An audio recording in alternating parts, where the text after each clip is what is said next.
Cross roads లోని సంధ్యా theatre ఈ theatres కి ఎప్పుడైనా పోయినరా? లేదు. ఎప్పుడు పోలేదు.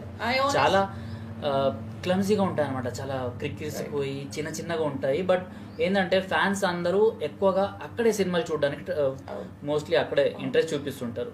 అలాంటి ప్లేస్ లో ఇది జరిగింది. సో అట్లాంటి ప్లేస్ కి నేను అదే అంటున్నాను. ఇప్పుడు నేను what I watch movies since multiplex is going to multiplex which is not crowded. You have your own way to go. It is a huge mall కాబట్టి మీకు అది ఉండదు. అండ్ ఈ మాస్ క్రౌడ్స్ అన్ని బెనిఫిట్ షో కోసం వెళ్ళినప్పుడు first thing I don't understand the concept of benefit shows and pricing for the ticket going up to 1000 rupees per head. ఎవరికి producer కి benefit. If you know that your movie is going to get super duper hit, why you want to collect money? నిజంగానే ఆ సినిమాలో దమ్ముంది అంటే ఆ collections తర్వాత కూడా వచ్చేస్తాయి. ఎందుకు 1000 రూపాయలు చేస్తున్నారు? పర్మిషన్ ఎవరు ఇస్తున్నారు? రేవంత్ రెడ్డి గారు పర్మిషన్ ఎందుకు ఇస్తున్నారు? అండ్